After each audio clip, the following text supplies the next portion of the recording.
On passive కంపెనీపై గత కొన్ని సంవత్సరాలుగా వివిధ స్థాయిలలో విమర్శలు వెల్లువెత్తుతున్నాయి. ఇది ఏఐ డ్రివెన్ బిజినెస్ ఆటోమేషన్ ప్లాట్ఫామ్గా ప్రకటించుకుంటున్నా చాలామంది దీనిపై అనుమానాలు వ్యక్తం చేస్తున్నారు. కొన్ని ప్రధాన నెగటివ్ పాయింట్లు ఇవే. ప్రమాణిత ఉత్పత్తుల కొరత. చాలామంది కంపెనీ యొక్క అసలు ఉత్పత్తులు ఏవీ స్పష్టంగా కనిపించడం లేదని అంటున్నారు. వాస్తవానికి కంపెనీ వాడకమైన పరికరాల గురించి వివరాలు అందుబాటులో లేకపోవడం అభ్యంతరకరంగా మారింది. ఎంఎల్ఎం మల్టీలెవెల్ మార్కెటింగ్ విధానం. ఆన్ ప్యాసివ్ నిర్వహణ ఎంఎల్ఎం తరహా వ్యవస్థపై ఆధారపడుతుంది. ఇది సాధారణంగా కొత్త సభ్యులను తీసుకురావడం ద్వారా డబ్బు సంపాదించడాన్ని ప్రోత్సహిస్తుంది. ఇది పిరమిడ్ స్కీమ్కు దగ్గరగా ఉన్న ఈ డిజిటల్ యుగంలో ప్రతి ఒక్కరూ ఆర్థిక స్వాతంత్ర్యం కోసం ప్రయత్నిస్తున్నారు. ఆన్లైన్ ప్రపంచం అందిస్తున్న అవకాశాలు, టెక్నాలజీతో కూడిన మార్గాలు మన ముందుంటే వాటిలో ఆన్ ప్యాసివ్ అనే పేరు వినిపించడం సహజమే. కానీ ఇది నిజంగానే మార్పు తీసుకురావలసిన సమస్తేనా, లేక గొప్ప వాగ్దానాల వెనక లుకున్న ఓ ప్రశ్నార్థక ప్రయాణమా? ఎవరు నమ్ముతున్నారు, ఎందుకు నమ్ముతున్నారు?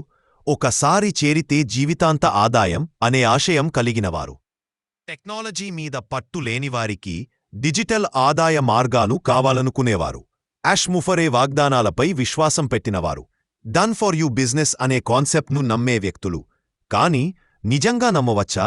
ఆన్ ప్యాసివ్ గురించి మిక్సెడ్ అభిప్రాయాలు ఉన్నాయి. కొన్ని ప్రశ్నలు తలెత్తుతున్నాయి. ఉత్పత్తులు నిజంగా మార్కెట్ అవసరాల్ని తీరుస్తున్నాయా?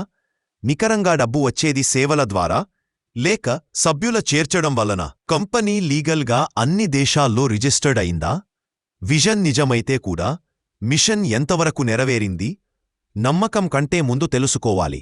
ఆన్ ప్యాసివ్ అనేది ఒక ఆర్టిఫిషియల్ ఇంటెలిజెన్స్ ఏఐ ఆధారిత టెక్నాలజీ సంస్థ.